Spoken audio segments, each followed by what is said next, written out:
News Channel 7 at 5 o'clock. The North States News. Good evening and thank you for joining us tonight live at 5. I'm Tamara DeMonte. I'm Mike Mangus. The first case of the new Omicron COVID variant has been confirmed in the Bay Area. I don't want to alarm you. From what we know, the symptoms seem to be more mild than with the other variants. Dr. Anthony Fauci announced the first case in the country today. The person, who was a traveler, returned from South Africa on November 22nd and tested positive last Saturday. The individual is self-quarantining, and all close contacts have been contacted, and all close contacts thus far have tested negative. The individual was fully vaccinated and experienced mild symptoms, which are improving at this point. The Omicron variant has been found in at least 24 countries, but the Delta variant is still dominant around the world. The U.S. has restricted travel from South African and neighboring countries. We'll take a closer look at how the variant was detected in California tonight at 5:30. And a registered sex offender was arrested by Reading police just one day after he was released from prison. This after serving just 1 year of a 2-year sentence. KRCR News Channel 7's Daisy Caballero looks into the man's repeated arrests in 2020 and spoke with corrections officials about why he was released. This is 34-year-old Michael Don Woodruff. Police arrested him Tuesday, just 1 day after being released from state prison. He was still wearing the prison-issued clothing and standing in the middle of a Reading street pretending to point a gun at drivers. But this wasn't Woodruff's first encounter with law enforcement. Now, according to these court documents I got my hands on, Woodruff was arrested 3 separate times in 2020. That first charge was on public indecency. The second charge was pointing a fake gun at a hotel employee. And that third charge granted him 2 years in prison after failing to register as a sex offender and only served less than half of his original sentence. Court records show Woodruff's parole officer acknowledged to police following an August 2020 arrest that he had just been released from custody and had already violated his parole multiple times, including failing to charge his ankle monitor. I reached out to the California Department of Corrections and Rehabilitation to get clarification on why Woodruff was released just a year into his sentence. They declined to go on camera and would only say that Woodruff was released under Proposition 57, which as of May of this year allows nonviolent incarcerated people eligible for good conduct credits and only serve 50% of their original sentence, or receive 1 credit for every day served. And as of Wednesday afternoon, Woodruff was no longer on the inmate list at the Shasta County Jail. Reporting in Reading, Daisy Caballero, the North States News. And a prayer vigil today for the victims of Tuesday's high school shooting in Oxford, Michigan. A 4th student died in the hospital this morning. ABC's Rena Roy has the latest on this tragic situation. A heartbreaking update to the tragedy that's shaken Oxford, Michigan. Police announcing a 4th student has now died, identifying him as 17-year-old Justin Schilling. We'll honor their memory, not just with the charges, but to talk about their life and what amazing young people they were. 14-year-old Hannah St. Juliana, 17-year-old Madison Baldwin, and 16-year-old Tate Meyer were also killed when authorities say 15-year-old Ethan Crumbly opened fire Tuesday afternoon at his high school. 7 others, including a teacher, were hurt. Prosecutors announcing he will be charged as an adult.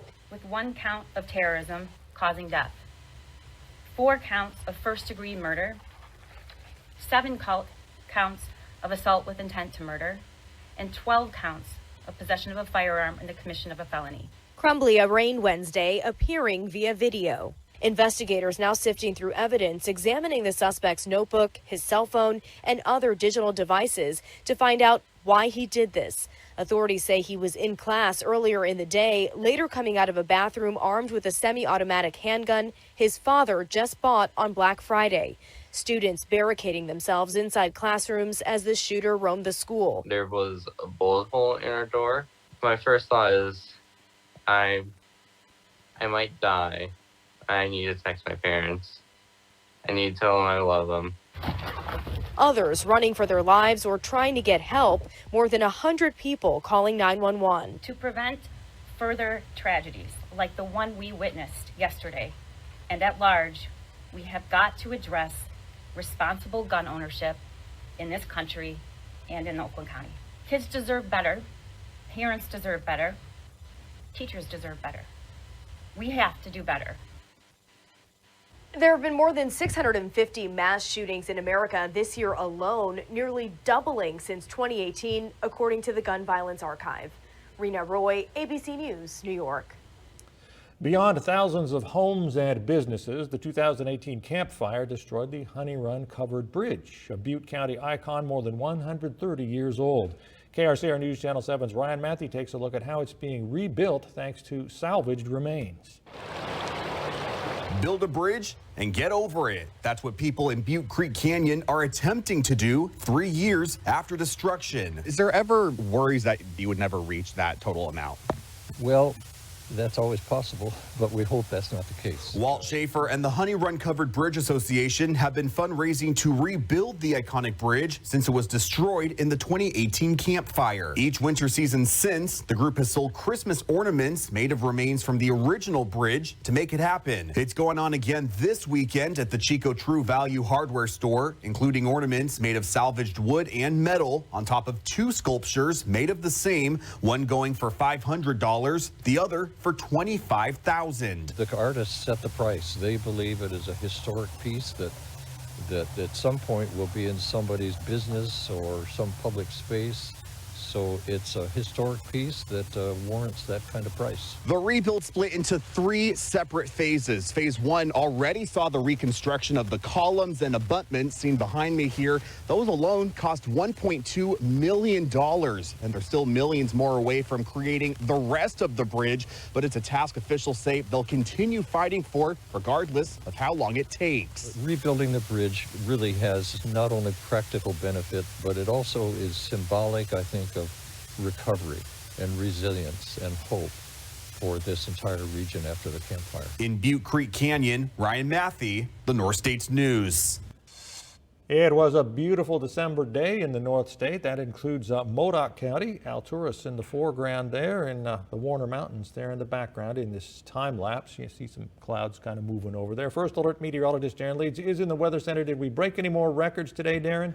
As a matter of fact, we did, Mike, and not something that we're expecting to be talking about on December 1st, but temperatures were back into the 80s here across parts of our valley. Today, 83 degrees breaks the old record in Redding, set back in 1956. Same year, different location, 1956 record broken for Red Bluff. They were in the low 80s as well. Their old record was at least down into those 70s. And right now, temperatures slowly cooling off, mainly mid to low 60s across parts of Glenn County, Butte County. We're still holding on to mid to upper 60s here around Red Bluff, Redding, and 50s across most of our higher elevations. Alturas probably one of the cooler spots just below that 50-degree mark. We're still looking dry and warm here in our North State, and temperatures overnight still on the cooler side. If you're heading out to the Garden of Lights, have some pretty nice weather for it, but probably definitely needing a jacket towards the 7-8 p.m. hour. We'll take a look at some of that incoming rain that's still in our forecasts coming up. All right, sounds good. Thank you so much, Darren. The Tehama County Fire Department got a $60,000 grant for extrication equipment. The money will be used to buy tools like the Jaws of Life. CAL FIRE says that this will cut the time it takes to get someone from the scene of a car crash to the hospital. A new partnership is bringing 24/7 telehealth to college students here in the North State. KRCR News Channel 7's Mason Carroll says Shasta College is one of the first schools to take advantage of this program. Just expands us. It expands our opportunity to make a difference in the lives of the students. California community colleges and Timely MD are partnering up to provide 24/7 virtual medical care to local community college students, including Shasta College. Not only after hours, but also weekends and holidays, because there's not a one shoe fits all for every mental health situation or crisis, or even an opportunity to have a conversation. Shasta College is one of only 20 community colleges in California that will be providing access to around-the-clock care. Starting in January, students will be able to connect by using the Timely Care app and will be able to reach a physician in only 5 to 10 minutes. We have that service. It's an extension of our resources, and that easy access, 5 to 10 minutes, or in a session with a provider, and that's exciting. Indus says 33% of their student body population has shared their anxiety or depression has gotten worse since the pandemic. So they hope this program will be able to help these students. So addressing mental health is a huge, huge future state for us, and really helping it sets the students up for success. When you have a healthy body, healthy mind, you're going to have a healthy student and they're going to be successful at school. And that is our goal. Reporting in Reading, Mason Carroll, the North States News. Well, more money is actually on the way to survivors of the North Complex. The North Valley Community Foundation has given out all money left in its fire grant program. More than $410,000 will go to the Unmet Needs Roundtable. This will help survivors with rebuilding, relocation, and temporary housing. The money can also be used to buy furniture and other household items. Straight ahead, a domestic dispute leads to a shootout injuring an officer at an airport. Details from authorities next.